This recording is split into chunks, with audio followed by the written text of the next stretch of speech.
Readers, listeners, and viewers to another edition of the Pewter Report podcast, Energized by Celsius. I'm John Ledyard from pewterreport.com, and Scott Reynolds, also from pewterreport.com, is here with me today on a Monday edition of the podcast. Scott, I don't know why. It just feels like it's been a long time since we did a podcast. It also feels like it's been a long time since Todd Bowles has been the Bucs head coach, but it's not even been a week. It's been like 5 days, Scott. Does it feel long to you? Yeah, it does in some respects. And then, the only podcast that we had to talk about Todd Bowles was really Thursday.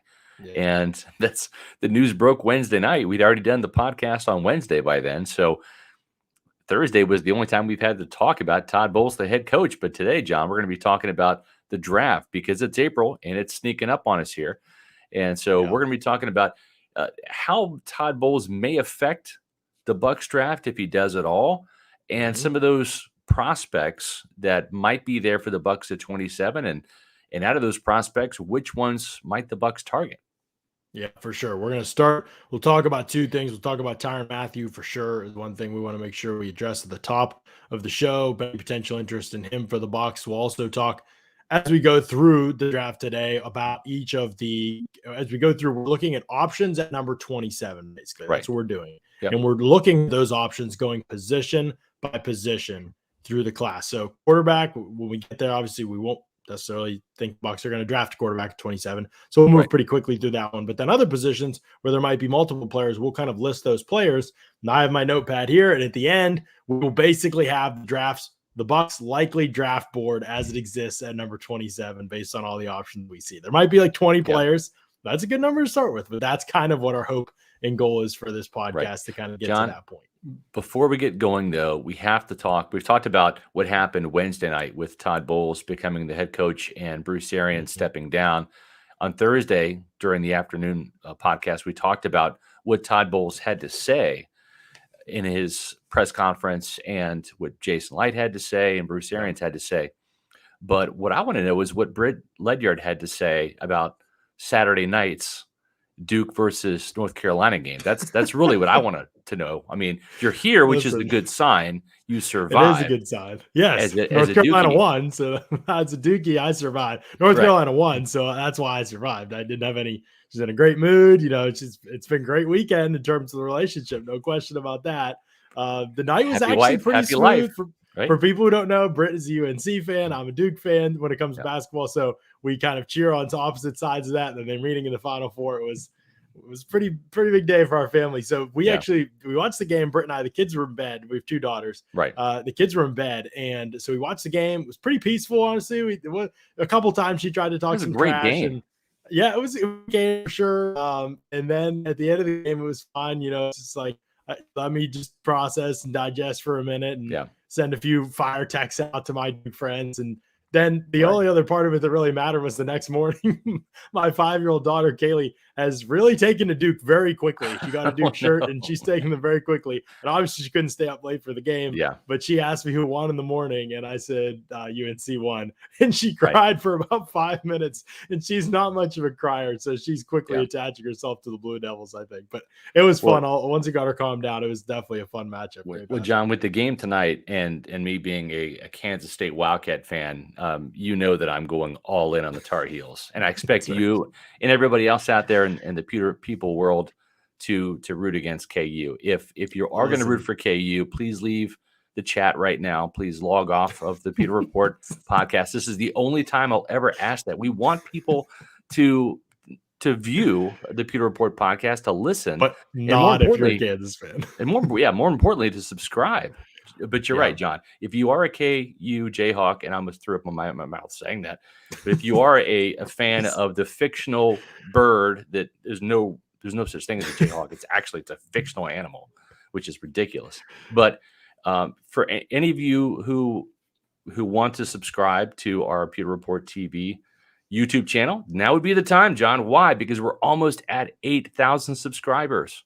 That's true. We're 24 subscribers away. About a half hour before this pod, I checked. Yeah. We're about 24 subscribers away. So if you could like the channel, spread the word, send the link, all the good stuff, and let people know where they can find the best Bucs content out there, because we will be doing this stuff all the way up until the draft. And then, Scott, one of the things I'm most excited about is our draft show is going to be happening this year as well. 3 days. Hopefully we're going to be at the facility. It should be awesome. We should have sound from the Bucs after each of their picks. We're going to be going all out. The squad's going to be there. So it won't just be Scott and I for like 20 hours like it was most of last year, although we'll be mostly on it, you and I obviously, but there will be lots of other opinions from the Pewter Report crew. It's going to be a great time.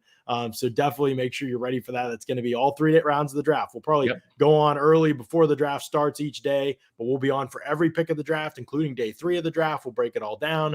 We always pride ourselves on having extensive knowledge of the draft, even as it gets later into the process. So we'll be breaking it all down, talking about all of it on the podcast throughout those 3 days of the draft. It's going to be a ton of fun in our live draft show. We're really excited about that as well.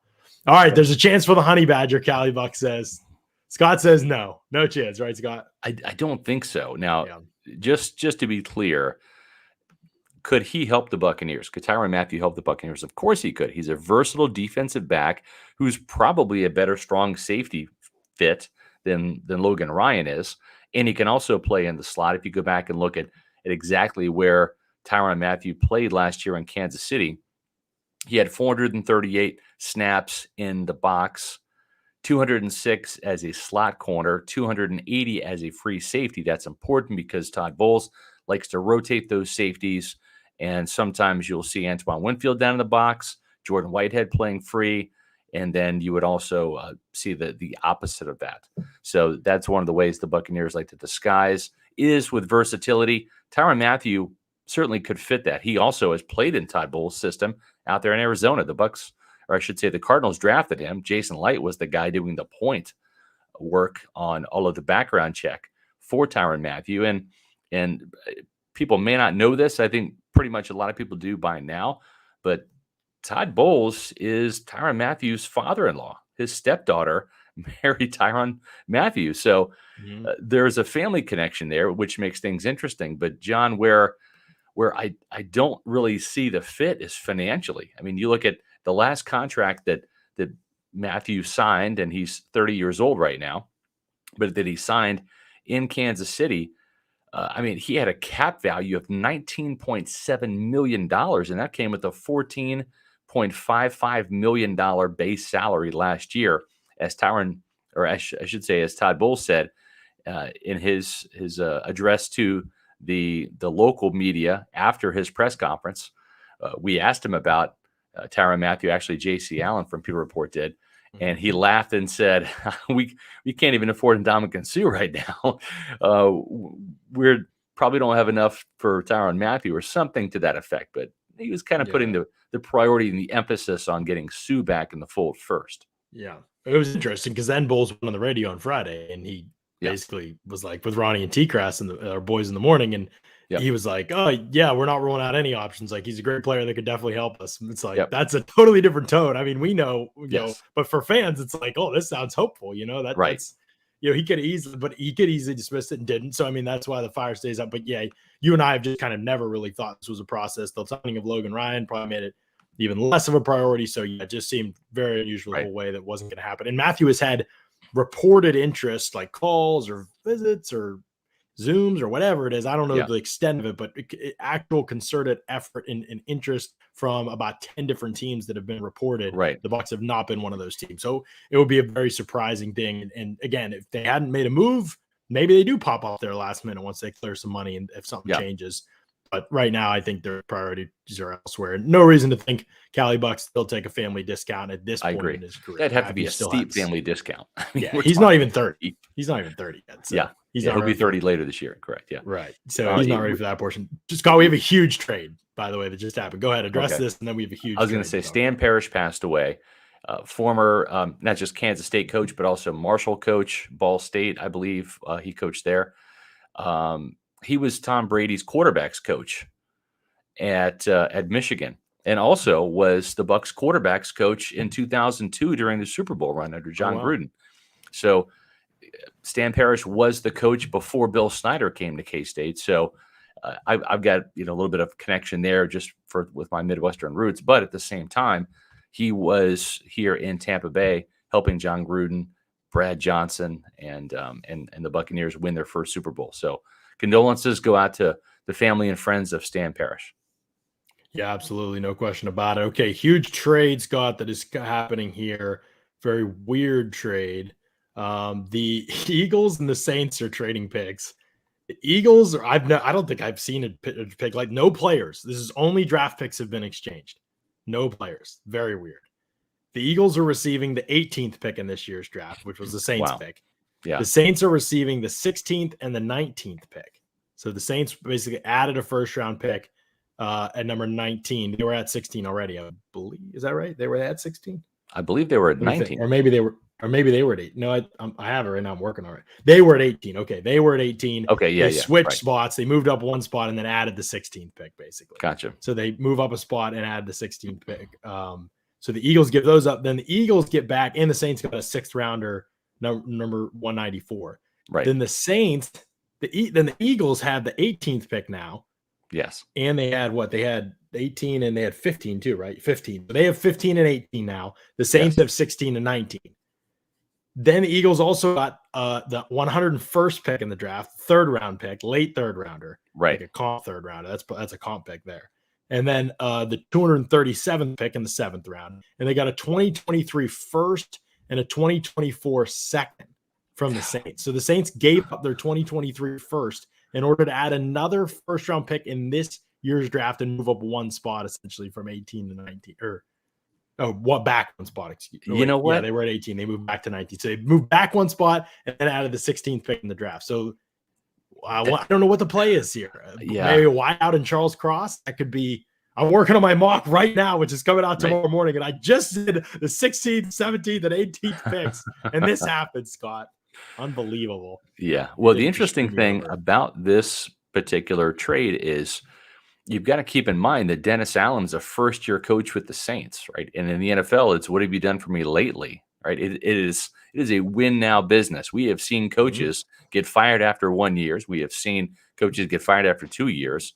So if I'm Dennis Allen, I don't care about the pick a couple of years from now because I might not be here in 2024 for that 2nd round pick, or I would like to think he's going to be here for the 2023 first round pick. But why not speed up the development of your team and of your draft picks by getting those picks now? I'm kind of surprised that more teams don't actually do this, given, especially in this scenario, because it's not a top 10 pick, but it's 16. You're getting a pick in the first half of the draft. It's an interesting move.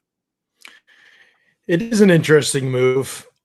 I don't think I like it for the Saints, to be honest with you, Scott. Here's why I don't like it. Again, I'm just processing everything very quickly on the fly here. I don't really like it because you gave up another 3rd this year. I know it's a late 3rd, but another 3rd this year, a 1st and a 2nd. And you did it in a window where you are not a win-now team. Like, you may think you are. Correct. Because you feel like you have enough talent, but the Saints are not a Super Bowl contender this year. They're just not. Like, there's several teams better than them. They've got the 16th pick and the 19th pick in a class that I don't think is great at the top, but is good for depth and wide receiver. Charles Cross could be there. They could very much add 2 good players with these picks. It sounds I'm not trying to disparage that. That's what they're trying to accomplish is get a tackle. And maybe they love a quarterback in this class, Scott. Maybe they do. Maybe they're gearing up, adding another first rounder to be able to potentially move up, or grab Malik Willis if he slides, or one of these guys if they slide, and then still grab a wide receiver or something. I'm not totally sure what the plan is here because these picks are not at the top of the draft where those trades normally happen. These are kind of like rearranging the middle of the draft, right? In the middle of the first round. Well, at the same time, the Saints might not be done either, right? I mean, they might not be done, correct? What moves are there to make out there that are left? I really don't know. I know. Especially that a first round pick would do for you, especially at positions they need. I'm not sure. Maybe they do want to give one of these picks for a player. I don't know. Yeah, maybe they do. The interesting thing would be if they do select a quarterback, right, and you're Jameis Winston, and you've already seen them sign Andy Dalton, right? And then if they were to draft a quarterback too, I mean, they're just giving up on Winston before the season even starts. It would seem. But we'll see what they do on draft day. I'm trying to think, but I believe the Saints do not have now any picks in the first round of 2023. I don't think they had two and just traded one, right? They just had one, I believe. I believe that's the case. Yes. So they just traded their first round pick for 2023, which is probably going to be a better quarterback class when they probably need it. That would probably have been somewhere in the middle of the first round pick. Yeah. We'll see, obviously, what that ends at the up same being. time, though, John, that's risky. A lot of times when you draft a quarterback, unless you do it in the first year, rookie quarterbacks are usually coach killers. They just are, right? Sure, that could be the case. No question there. But I look at it also this way, just in terms of, let's assume that the Saints, who obviously are probably not going to be like a quick trigger, the fire type of team in this situation with Allen. But even if it is, it's not even a quarterback. Just in general, giving up another first round in order to have two in this class, giving up another first rounder and giving up a second and a third, that seems like a lot to give up to me to add a first round pick in this class, which I just don't see any game changers and a non-win now window. So it's probably not super consequential. It does seem like an unusual kind of trade. Like they really like this class when everybody else has been like, not a great class. Like it's I'm a with you. bit weird. Yeah, it really this is a draft that we've had, and Matt Matera and I went down to the NFL owners meeting at the West Palm Beach Breakers, and we talked to several head coaches, personnel people that have said that this is a second, third, and fourth round draft. That the meat of the draft, the real value is really day two. That's day two in the beginning of day three, and there are just not that many game changers in the first round. The player that you're going to draft at 12 is not going to be much different than the player at 22 or even 32, really. Right. And so it's an interesting trade. We don't see that happen very often. That's a very weird trade, like where it's all picks like that. Here's the one thing I'll say. The best thing the Bucs can hope for is that the Saints are trying to package 16 and 19 to move up for a quarterback in the draft and select one this year, because it would mean that they don't get any better this season. Yeah. And it would be a huge risk, in my opinion, because I just do not think the quarterbacks in this class are worth that kind of impact. But right now, the Saints have those two picks, 16, 19. They still have 49 in the second round this year. They didn't give up any other picks this year other than that third round comp pick, and they have 98 still at the end of the third round as another comp pick. So it's interesting. They'll get a comp pick back for Armstead. Right. It's interesting because you're talking, but with the Dalton thing, did it negate Armstead? That's what I was just trying to remember. Yeah, I think signing Dalton would negate Armstead, which is crazy. I saw Nick Corte tweet that. Now I remember. Why is that? That is so stupid. I know. Because Dalton's like, there's not even outside. Like the Falcons did this with Lorenzo Carter, who it's not a good move for sure, but you're the Falcons and you have no hope of anything in the near future right now. And Lorenzo Carter's still young. Like he could hypothetically be good someday, it's still possible. But Dalton, what is that? That does not. You literally just signed a backup quarterback for. He might be your starter if Jameis resorts to throwing interceptions. Yeah, but then you're just bad. All that. Yeah, then you're just bad. Exactly. Yeah. It's interesting because you mentioned quarterbacks, and late last week Ryan Griffin was signed. I got it on pretty decent authority. The Buccaneers are still pursuing Blaine Gabbert, which I know delights pretty much everybody in the Pewter Report chat, including myself. Yeah. So just to be clear about that, but the interesting thing is now people can sleep. That's good. Well, yeah, of course. Yeah. I mean, I wouldn't have made it through the weekend if I didn't know the answer to that. Right. And so, problem solved. But the Jets are releasing Ryan Griffin, not the Bucs quarterback, because they're not allowed to do that. But they have their own Ryan Griffin, and he's a tight end. They're releasing him, saving $3 million in cap space.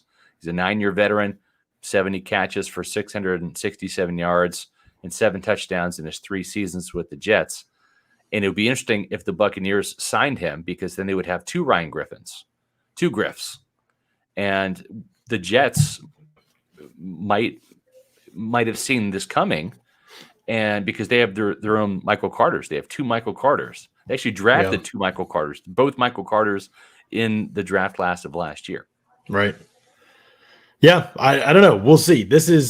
I'm ready to get into it a little bit here. Now that you're talking about the Jets, it brings me back to our original premise here with Todd Bowles. And does he impact this draft? Before we look at each position and go through all the options that are going to be available to the Bucs at 27, we're going to talk about, does Todd Bowles impact this draft class? But before we do that, Scott, got to shout out our friends over at Celsius, because they are the title sponsors of today's podcast. Celsius energy drinks power and activate lives every day for essential functional energy, folks, and it comes in a variety of awesome flavors. Essential energy, accelerates metabolism, burns body fat, no sugar, a bunch of unbelievable flavors, including the peach vibe that I'm enjoying today. I've been on a peach vibe kick lately. I think I had peach vibe for every pod last week.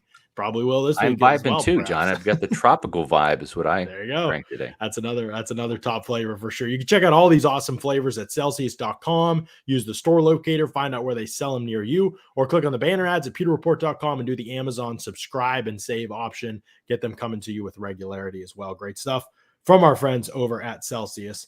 All right, does Todd Bowles impact this draft class for the Bucs, Scott? I say no. I think that they've already been far enough in the draft process that they have kind of their board established. He has been focused on the defensive side of the ball. He will certainly contribute to any picks that they make on the defensive side of the ball with his knowledge. He'll watch the offensive players, but I think he trusts this draft, especially Arians, Light, Spytek, all those guys to do what they do best. He'll have a say in things, but I don't think it's going to greatly determine who they draft or change any major philosophies this season. I don't think it will either. At the same time, he is a defensive-minded coach, and he will have more say-so now than Bruce Arians would, right? And Jason Light is the Buccaneers draft maven. He is the one that will be making the picks. Jason does like to have consensus, and not just with John Spytek and Mike Beal. Spytek is the vice president of player personnel, and Mike Beal is the director of college scouting. So he wants to have those people involved as well. But then certainly the head coach, they want to have everybody on the same page.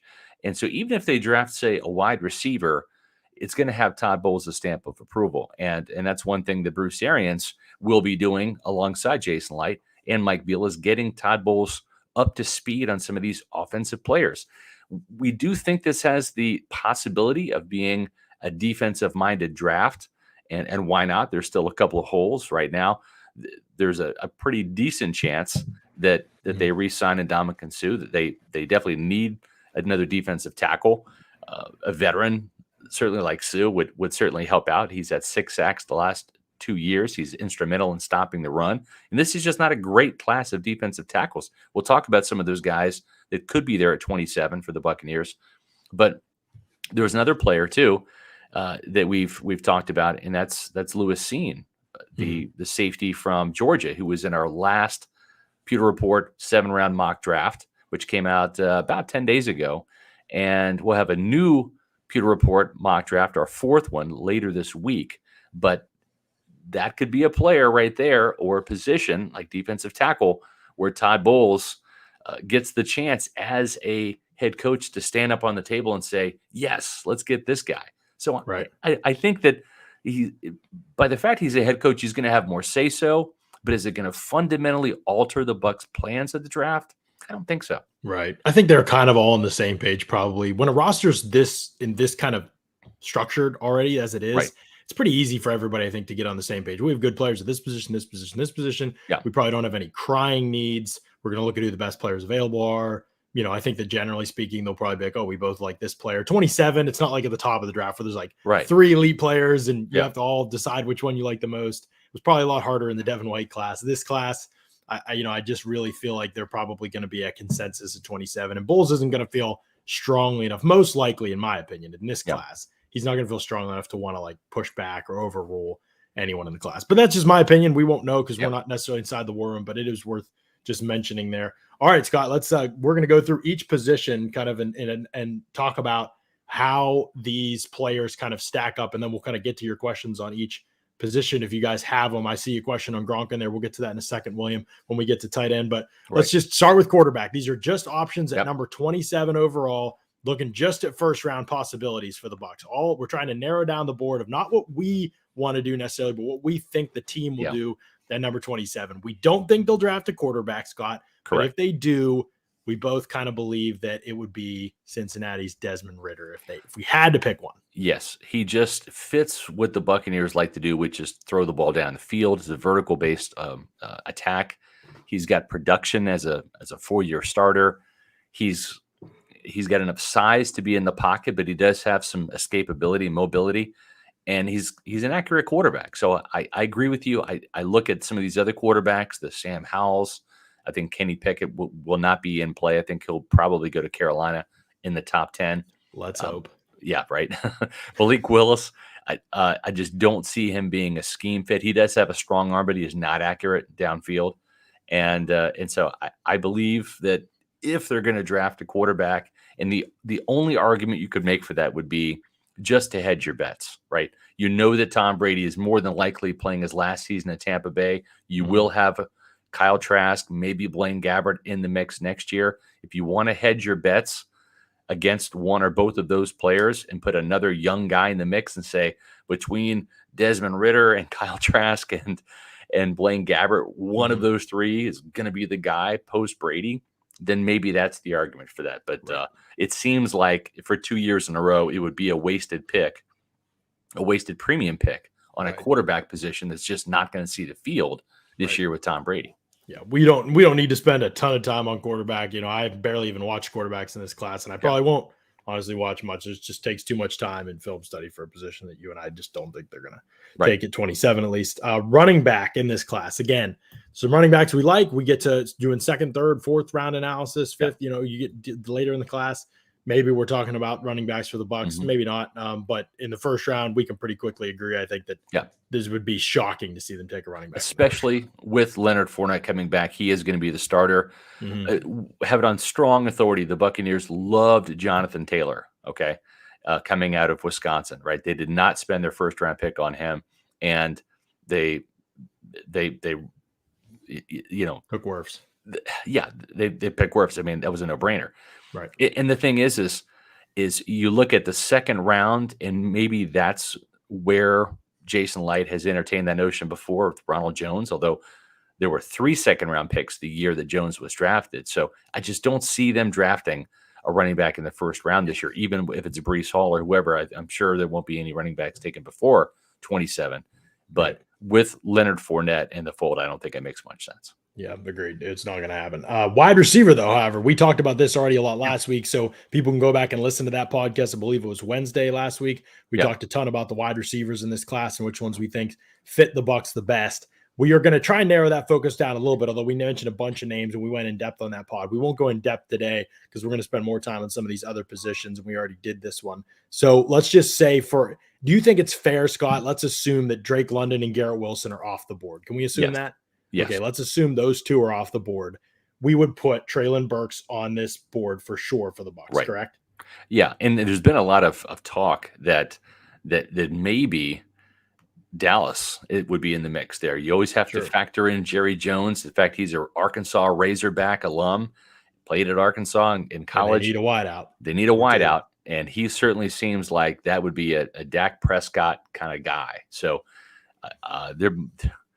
I would love to see Treylon Burks even be an option at 27, right? But I just don't know that that's going to be the case. That's really the story. Like, is he even going to be on the board at 27? Yeah. I don't think either of us think that he will be. It's just the tape is too good. Like, Yeah. I know that there doesn't seem to be that much buzz about him, but I just still think the tape is too good. So, There's a couple of teams prior to Tampa Bay at 27 that I could just see snagging him. And Dallas is one of those at, I think, 24. Yeah, and now the Saints have added, and the Eagles could have taken a wide receiver with any of their picks, but now the Saints have two and the Eagles have two, and they both could take wideouts. And we already talked about the Packers and Chiefs. Do not want to see Treylon Burks in the NFC South unless it's computer in red. I'm just saying that right now. I really think he's a beast, but Chris Olave is one we definitely see on the Bucs board. You and I, we've some will it fit? But in terms of what the Bucs, he'll be on the board, I think, for the Bucs. Other first round wide receivers that will be on the board for the Bucs, in your opinion, that are not those four. We've talked about Christian Watson. Do you think in the first round that's a legitimate possibility? I don't. People know that. You do, though. Yeah, I think that this is where we kind of disagree a little bit. He is a projection. At the same time, I think the benefit of him coming to Tampa Bay is he's not a day one starter. He is number 4 on the depth chart. This team has Mike Evans. They've got Chris Godwin. They've got Russell Gage. They've got players that can come in as veterans and start at 1, 2, and 3. And this is a player that can help out on special teams, help out in kick returns, while he's learning how to play split end, while he's learning how to play flanker, while he's learning how to play split end or a slot receiver. I think he has the size and the speed to be able to play all three of those. And maybe the Buccaneers find the right fit for him at one of those spots in camp or the preseason. But his athleticism is such, and listen, he's a gadget player too. We saw Byron Leftwich like to use those end arounds. We even saw Mike Evans and Chris Godwin have end arounds of back-to-back plays in the opening drive against the Giants. So wide receiver screens, end arounds, you could use him in a gadget way during his rookie season. He's from Tampa, I believe, although he has not, there hasn't been any reports, but I would have to assume that he will be coming in as one of those local visits to One Buck Place. So I think seems that's pretty safe. That pretty much everybody local comes in, so it would be pretty weird if he didn't. Right.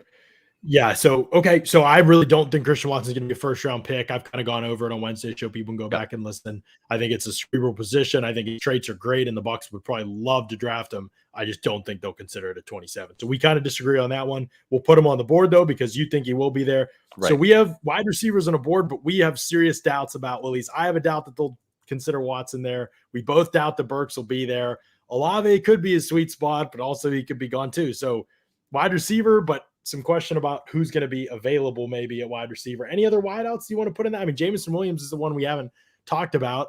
Yeah. I think he'll get drafted before them from what the buzz sounds like, but I also don't know if the Bucs would take it. Yeah. I think that knee injury disqualifies him. If he's going to be ready during his rookie season, it'll be at mid-season. The Buccaneers already have Chris Godwin coming off of torn ACL. I don't think they want to invest another draft pick in a player coming off of an ACL injury. And John, as you mentioned, can't remember the last time the Buccaneers have drafted a player with a real recent injury concern. I just don't think that's Jason Light's MO. Agreed. It seems like it would not be the way that he would prefer to go, especially considering the window. I don't think he's going to sacrifice the future for the window they're in now. But I think you got to consider everything, I think, when you're in this position. And also just Williams is not that complete of a player. And I think they want some little more versatility, but I agree. I don't know. Olave's, I don't think that versatile either. So we'll see what happens. But that's kind of our board then. Burks, Olave, Watson is kind of who we have there that the Bucs might consider that we think is going to be available. Tight end. Will they consider a tight end in the first round? I know it's a later first round pick. It's going to be a hard sell for me for any of these tight ends. But clearly, I think if they went there in the first round, the only option would be Trey McBride. This is crazy early to go Cade Otton or one of these other guys they've shown interest in. I think so too. The only thing that's intriguing about Trey McBride is the fact that he caught 91 passes last year. I mean, the game plan every week for their opponents was stop Trey McBride, and a lot of teams couldn't. Now, he played at Colorado State, so it wasn't like he was playing in the SEC. But I just think that this is a player who has proven that he can be a focal point of the offense. He's that big of a weapon at the tight end position. He's not a crazy athlete, though, right? In terms of his athleticism, he's good. But OJ Howard, he got the pro day fudged combine or pro day fudged 40 and didn't run a combine. So he's fine athlete. I don't think he's a great athlete. Yeah, and the thing too is you look at OJ Howard coming out of Alabama. He was a much better athlete, right? Bigger size, speed. I mean, he killed it athletically. So that's why he was drafted, I believe, at 17 or 19 in the first round by Tampa Bay. Yeah. So, I can see the Buccaneers drafting Trey McBride if he was a OJ Howard-esque figure in terms of his size and athleticism. But he's kind of pedestrian in that realm. And so despite the production, and listening, he had 91 catches, he only had one touchdown last year. So he wasn't even like a huge red zone threat where you could have some of those mismatches, right? I mean, Jelani Woods, not that you're going to draft him in the first round, but at 6'7", 270 pounds, he's the mismatch down the field seam guy, kind of in that Rob Gronkowski vein. So I'm with you, John. I don't think they're going to draft the tight end. If they would, it would be this guy, and I think it would be a reach, certainly at 27. Agreed. I think both of us kind of put this in the Desmond Ridder situation, right? Like if they draft one, this is the guy who we think it'll be, but we don't really think it'll draft him. So we'll put him off to the side. And right now we just have 3 wideouts on the board, and we have questions about 2 of them. So it's a thin board on the offense, and we'll get it a lot heavier when it gets to the defensive side. Offensive tackle, they're not going to draft an offensive tackle. And correct. If Charles Cross is there, that would, but again, I don't think he's going to fall that far. I just don't see a tackle in it. I don't think these guys projected guard type of move either. I mean, right. Am I wrong? Like that, I don't know that I see No, it with any tackle. I think there's a couple of guards that the Buccaneers could consider in the first round that have played tackle, but they're going into this draft as guards, whereas some of the other later first round tackles are still projected to be tackles in the NFL. And I just don't see I don't see Jason Licht drafting a tackle and then making them a guard in the first round. You can do that in third round with Robert Hainsey, but I just don't see that happening in the first round. Yeah, William with the $5 super chat. What's going on with Gronk? Nothing new really there. He's still just thinking, considering his options, and trying to figure out if he wants to come back or not. We've kind of said all along we don't think he's playing for anybody other than the Bucs. It's just a matter of whether he wants to keep playing or not. So they'll just stay in touch with him, and when he makes a decision, they'll re-sign him. That's if he wants to play. That's pretty much that simple. Somebody asked John how is seen in man coverage. We only see a little bit of it. Not a lot of safeties playing, that are actually deep safeties that are stepping down into man in college. But he does do some of it. He did some of it against Alabama. I thought he looked great at it. There will be bigger and tougher challenges in the NFL for sure for him. But all the traits are there for Lewis Cine. We'll talk more about him in a second, I think. But there's offensively, this is thin, but you mentioned guard. Let's just finish it off on the offensive side. We don't really think they'll draft a center, but two guards that we could see them drafting at the end of the first round, potentially Kenyon Green from Texas A&M, and then Zion Johnson from Boston College. You and I like Zion Johnson. I'm a huge Zion Johnson fan. Yeah, me too. I think his tape is outstanding. Just pretty much everything you want at the position. Good athlete in space, physical, great athleticism in the testing, great at the podium. I think he's going to interview great. Size, physicality, aggressiveness, all of it that you want. But then the pad level and technique are too. I don't know expert about him. And he was the big difference. Kenyon Green could be a freak down the road, I guess. But right now, there's just no comparison in terms of technique. And I completely agree with that. Before I watched him, then I watched him. I was like, they're not in the same league right now, in my opinion. Green could be a really good player. The body needs some work, I think. He has experience at tackle. He did survive on his tools pretty well in college, but you can see how often he bear hugs guys. It's going to get called for holding. He's got to get his hands inside more, got to use his length better, keep guys out of his frame. A lot of size and athleticism wins in college, but that's tough to come by in the NFL. I still think his upside is really good. He's a fine player. I wouldn't want him at 27, but I think the Bucs will consider him. Yeah, I think so too. The interesting thing about him and his body is the Buccaneers, they've had some sloppier bodies in the past, right? Donald Penn comes to mind, Frank Middleton, the old guard. Donovan Smith has also been a little heavy at times as well, but if you notice over the last couple of years, Donovan Smith has really kind of trimmed down and has shown even more athleticism as a result of that. And you look at Ryan Jensen, who's been pretty trim for a center. Ali Marpet certainly has never been a guy that had a sloppy body. The same could be said with Tristan Wirfs, and Alex Kappa needed to gain some size, especially in his trunk and lower area, to move from tackle to guard at this level. But you just don't see that type of body in Tampa Bay, where it's hot and humid and the Bucs like to go up tempo. You just wonder, is he in shape quick? Yeah, you do. Right. Exactly. Mm-hmm. And he's played all over the line, I believe. And now I'm trying to remember exactly how many positions. He's played 4 spots on the line. Every place but center, right? I believe that's the case, yes. Yeah. And Zion's has some experience, too, moving around. He's played tackle and guard as well. Right. So and he played center at the Senior Bowl, too. He played some center at the Senior Bowl, took his first snaps there. He said that was weird, but he got used to it as the week went on, he said at the Combine. Right. I think both guys clearly fit the Bucs MO. Like, no surprise I've had some level of interest in them and looked at them. We'll see whether they feel passionate enough to pull the trigger. But right now, those are two offensive guys that I would have kind of at the top of the board. So we finished the offensive side of the ball here, Scott, and we have nobody basically other than Treylon Burks, if he's there, Chris Olave, and you have Christian Watson on there. Yep. And then we have Zion Johnson and Kenyon Green. So we really expect it to be a defensive pick. We think there's some exceptions if guys get there, but it looks like it'd probably be a defensive pick. Yeah, John. Todd Bowles likes that. He likes that a lot. Todd doesn't smile much, but he's smiling right there. That's a Todd Bowles smile. He's looking at the board right now and seeing, wow, no offensive players up there. I like that. All right, let's talk about John edge defender. I know exactly what they're talking about. I'm going to draft the defensive player.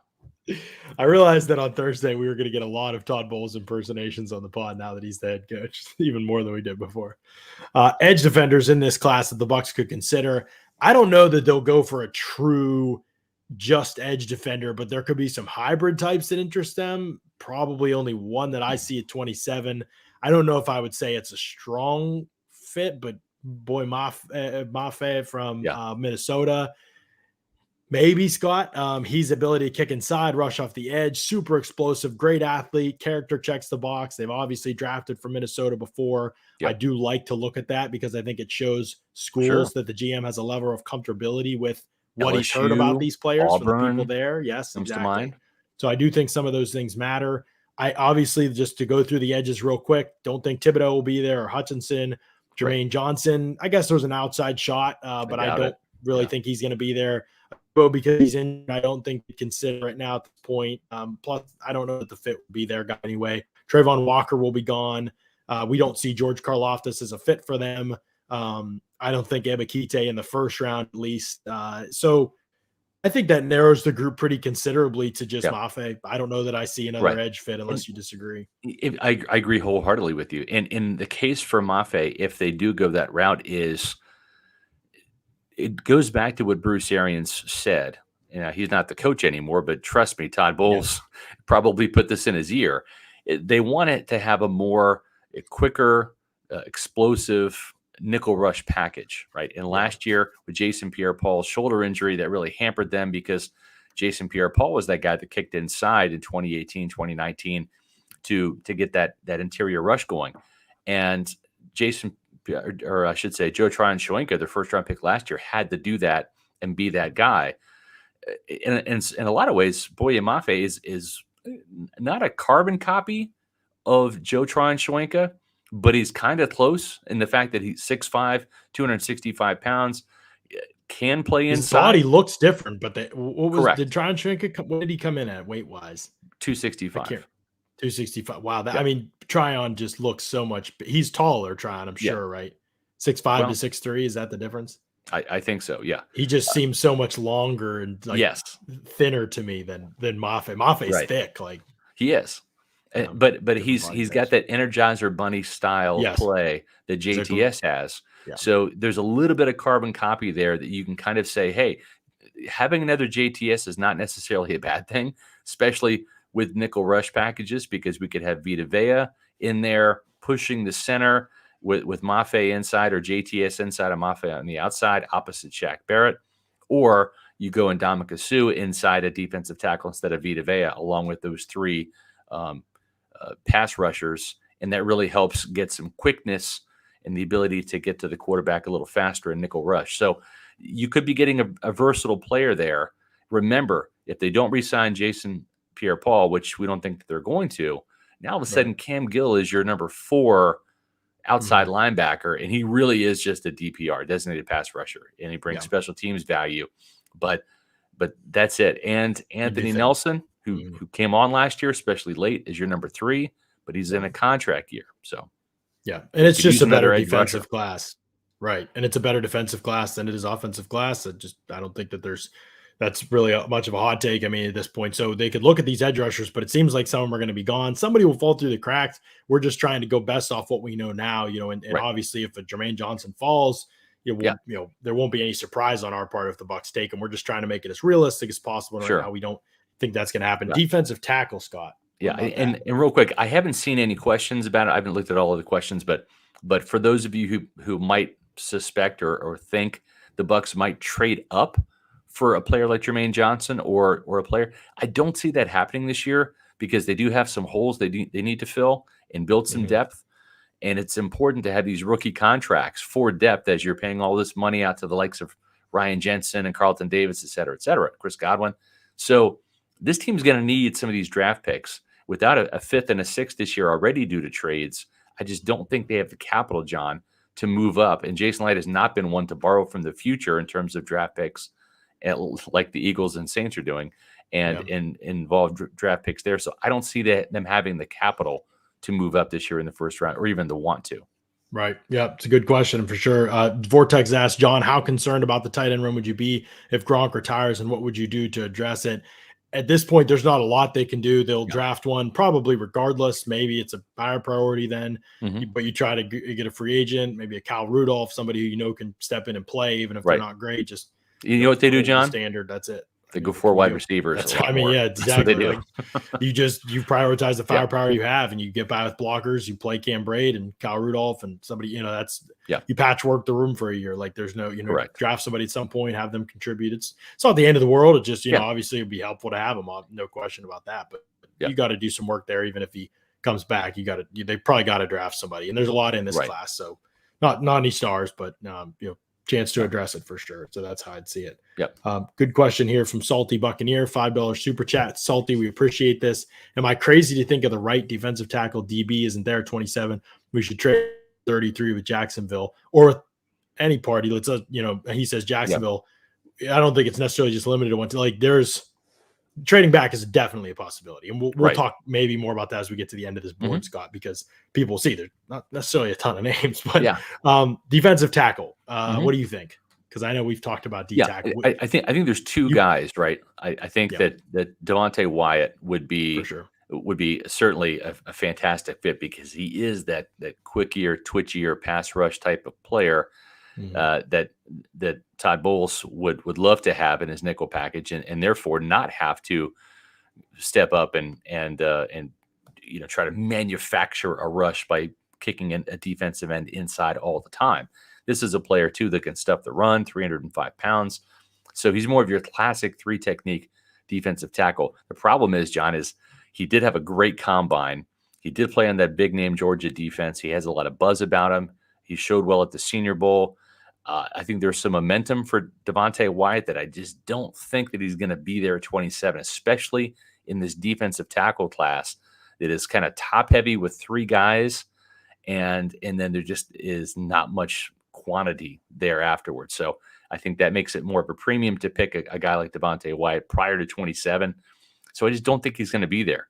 And then what that would leave the Buccaneers at 27, and this is probably maybe a touch early for him, but if the Buccaneers wanted a defensive tackle, getting Travis Jones from UConn, this would be the spot for it.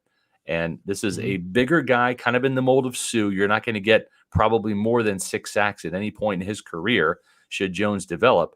But this is your big 323, 6'4", run stuffing defensive tackle. He's young. He does have a pretty good swim move. He did test well. He ran I think a 4.92 at the combine.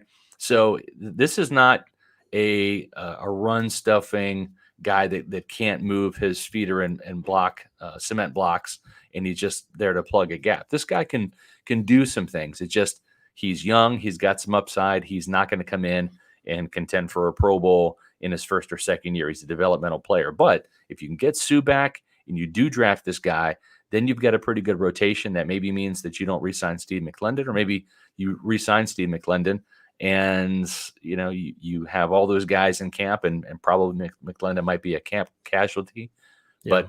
But I think those are the 2 options at defensive tackle. I think Jones is more of a classic Buccaneer fit because they do put a priority on the run stuffing ability. But boy, if Devontae Wyatt is there, he just brings a different dimension than what Todd Bowles has had in Tampa Bay since he's been here. Yeah, and Wyatt is the player that basically Bruce Arians described at the combine. He said, what are you looking for? What's the top priority? He was asked defensively this offseason. He said, interior pass rush. He was just straight up point blank to the point. Not many catches are. Love that Arians was, that he just made it clear, penetrating upfield type of player. Like that's what they're looking for. Right. Well, Wyatt's and really Todd Bowles, like, upon hearing that, said, "Yeah, damn right." Yeah, and Wyatt honestly is still a very good run defender. Like it's not like you're getting sacrificed a lot either there, whereas you might for other players in the past that just give you one thing or the other. Wyatt's just a good all-around player. Can he be better in the NFL than he was in his college days? For sure. There can be more splash plays at the next level. His focus will be important. His interviews will be important with the Bucs.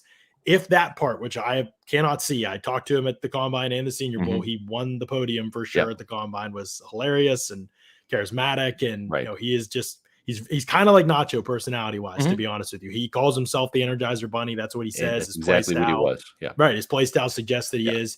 This was a late breakout for him. He wasn't necessarily a top the boards for teams here, but he took advantage of this final year and played I think one of the top players in the Bucs board right now. It's a guess, and there's some things I don't know for sure that could scare the Bucs off. Work, maybe if those things are red flagged with him, but just based on the tape and what they want, I think they'd love to just pair him with Vea for the next 10 years.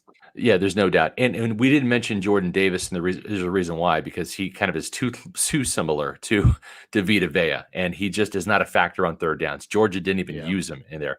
The best defensive tackle Georgia had was Jalen Carter, who's a sophomore, number 88. I thought he was the best defensive tackle. He is a first-round pick next year for sure, maybe even DT1 coming out. And I thought that no question. Yeah, I thought Devontae Wyatt was the second best tackle at Georgia last year. I watched every single Bulldogs game, and I thought Jordan Davis was the third best. Yeah, hard to disagree with that, although I'll say that Davis, for what he is good at, was the best. Like in terms of run stuffing, it is very rare to watch who just completely immovable. I don't know if it's like that in executing his assignment, a negative play against the run. Like that's how completely dominant. So if you draft him, the one thing I'll say about Jordan Davis is, and I do not think the Bucs will draft him, and I do think he'll be gone anyway. I don't think he'll get drafted before 27, in my opinion. He changes for coming in. I put him going to who did I put him going to? Washington at pick number 11. That's where I have him going. Just a little sneak peek for tomorrow's mock draft, 32 pick mock draft. And I'm going to Washington. And the reason being, I think that his presence on that defensive line with the Commanders makes everybody else around him better. They lost Ioannidis and they lost Tim Settle, so they're not deep at defensive tackle. That's true. And they love to be deep. It's like Ron Rivera's favorite position, and those guys love drafting him. Well, Davis, they got Payne and they got Allen still. They have Payne and Allen, but Payne has been just. I mean, you're entering his 5th year, and he's just not been a consistent player. He was a better rusher than run defender last year. He's way better when you play him less snaps. If they put Davis with Allen, elite inside, but not only that, nobody could double team Allen. You can't. Right. So now Allen gets better. Jermaine Davis, who they took a first-round pick on last year, playing behind a block eater like Jordan Davis, which there's only like 2 of in the NFL, makes him a better player. That's He's true. more free out to make. So that's the one thing about drafting Davis is that he himself might be just a solid player for the downs you need him. On those, he's going to make other players around him better because you have to account for him with 2 guys a lot of the time. It's just a kind of a rare, odd fit thing. Matthew's talking about Adam Humphries here, Scott. Did you think you see an Adam Humphries question on the pod today? No, I did not. No, I didn't. And I don't see him in Tampa either. I think they're going to draft a wide receiver at some point, and that will help solidify it. Listen, they already have a bunch of Buck fits anyways, with Brashard Perriman back, Cyril Grayson back for another year, etc. So I think they're going to draft a wide receiver, and then I think they'll be down at the position because they've added so many other guys with Russell Gage, bringing back Perriman, et cetera. Yeah, and Humphrey's just not really a fit for this. He's not a fit. 2 slot options now. They're looking for guys that can play outside, I believe. Correct. Okay, I agree with you actually on Travis Jones. We've gone back and forth about that. I think he could be a Buck. Yeah, I think he could be. Linebacker, we don't think they'll take one in the first round. Pretty simple. Correct. I don't know if we want to even – I mean, there's lots of good linebackers in this class. They could draft one at some point. Maybe we're totally sleeping on the position. We'll come back to you before the draft and say we changed our minds. But it would surprise me right now. You've got starters in Devin White and Levante David. So getting your first round pick on the field is important, even if it's in a rotational capacity. The Bucs aren't going to deep linebacker class too. And they're not going to rotate their linebackers, right? Devin White's going to play as much as he can in a 5th-year option, and Levante David, you do not want to take that guy off the field at all. Right. Okay. Cornerback in the first round. This one's tough. Where it gets to the secondary, it gets totally tough to me. Not as much safety, but corner, because, first of all, we don't totally know what Logan Ryan's going to be, but it is clear from Bowles' last statements that he does not see him as a direct replacement for Jordan Whitehead. That's good to get some clarity on that, I believe, because he's the guy that's actually going to be playing Logan Ryan. Jason Licht gave him Logan Ryan, but Licht trusts Ryan where he sees best. So Jason Licht can say we see him safe. But if Todd Bowles says we don't think he's a replacement for Jordan Whitehead, then he ain't going to replace Jordan Whitehead. He's going to be playing in the slot, which will be a lot of zone coverage, probably some. That would be my guess for him at this point in time. So you have one guy there, and you have your 3 corners for the Bucs that they have felt pretty good about. I think you and I have quite serious questions about Sean Murphy-Bunting. It really is not. There's not been any strong indication from the team that they feel the same way at this point in time. He's obviously not stayed healthy. Carlton hasn't. Jamel Dean hasn't. If there's one reason why I think they'll draft a corner, it's just health of the group, plus Dean and Murphy Bunting going into their last years. Yes. But I don't know that this player would play a ton their rookie season, given the current construction of the group. And as you mentioned, that's consideration for a first-round pick. So I have no clue whether they draft a corner or not. Well, the thing is, Roger McCreary was at One Buccaneer Place at the Advent Health Training Center. There was a picture of him on Instagram with KJ Britt and I think Jamel Dean, or was it Carlton Davis? Yeah, it was Jamel Dean. Jamel Dean. But boy, when you look at Roger McCreary, he does not really fit the mold of what they're looking for an outside corner. The fact that he played at Auburn, yes, okay, he checks the Auburn War Eagle box, okay, but yes, that's about it. He's got small arms. You can see in this picture if you're watching on our Pewter Report TV YouTube channel, the video version of this podcast, you can see those short arms, and he is just a hair under 6 feet tall. The Bucs like corners at least 6 foot tall. That's what Sean Murphy Bunting is, or taller, 6'1", and some change. That's what Carlton Davis and Jamel Dean are. So he played an awful lot at Auburn outside. So you have to project him inside, and that's a rough projection, I think. So I'm just not sure. He barely played inside at Auburn. Yeah, like that's what I'm saying. Pretty much an outside guy in a man. It would be a projection dominant scheme. Yeah, right. And Scott, you mentioned length. You've mentioned it a ton, how much the Bucs value it right now. Yeah. McCreary came in at 190 pounds. That's in the 38th percentile for the corner position in weight. Then he had a wingspan of just over 70 inches. That is in the first percentile. That's on the bad end of things, by the way, for those. Yeah. That's on the short end. Arm length, 28 and 7/8. That's the 0th percentile. Yeah. He would essentially be, in terms of length, bottom tier corner, probably last corner in the NFL. That's what I'm saying. He has to be a slot because he does not fit their profile from a height or a reach standpoint on the outside. And then the thing is he's a projection, John, because he didn't play in the slot. He played on the outside at Auburn. So I don't even know why they brought him in, to be honest. Maybe I don't either. And we're just going to have to make our call here. First of all, I don't think Roger McCreary is going to be a first round pick. I said today, I will eat my hat if Roger McCreary is a first round pick. So that's how I feel about it. In today's NFL, this profile, if we're in 4.5s, it doesn't get drafted. Now, what you're saying is that you're saying a first round pick, period, not just Tampa Bay. You're saying you don't think that any team in the first round is going to draft Roger McCreary. Any team, right? Correct. Definitely Bucs, any correct. I don't think so. So I'm just going to say I personally want to keep him off our board unless you are strongly opposed. I think he's a real consideration. The only thing that would make me think he's a consideration is the top 30 is the visit. That's it. But it could be at any point in the draft. I just don't think it's 7. Like, would they consider him in the third round? Maybe, but I just don't. He is just not going to get drafted this high. Like, I totally agree. I believe it. If I'm wrong, I'll come back and I'll take the L. Corners we think will be off the board: Derek Stinley, Trent McDuffie, Ahmad Gardner. Corners that could be in consideration, perhaps an Andrew Booth or Kyer Elam. Correct? They're outside corners. I don't think. Boy, if they drafted Elam, I would have to have a conversation with Todd Bowles. And talk to us. A lot of Gators. I would say, Todd, show me on film where this guy likes to A, make tackles, B, run to the football, and C, be physical outside of breaking up passes. So I've seen too many games where this guy does not get off blocks on wide receiver screens. He's just blocked too easily. I just don't like the makeup. I look at this guy and I think he is not a Bucs corner. So if Kyer Elam gets drafted by Tampa Bay, I will be shocked because I don't think he is a Bucs corner. Martin Emerson from Mississippi State in the second round, sure, absolutely. What about in the first? Not in the first. Too early. Not in the first. Okay. Yeah, I don't think. So who do we got? Well, I tell you Andrew Booth who we have. A fit? Yeah, I think Booth might be a fit. I think there could be a fit there. The other guy is Daxton Hill. Now, this is a really interesting guy because, when you think Michigan, of course, you think of Tom Brady. You also think of John Spytek, Vice President of Player Personnel for the Buccaneers, go Blue. But Hill is viewed as a free safety prospect, one of the fastest DBs in the draft, ran, I think, a 4.36, 4.38, and very cerebral player, all academic player in the Big Ten.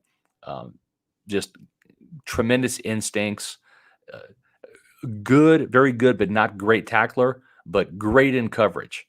And he played in the slot mostly last year, played in the slot big time.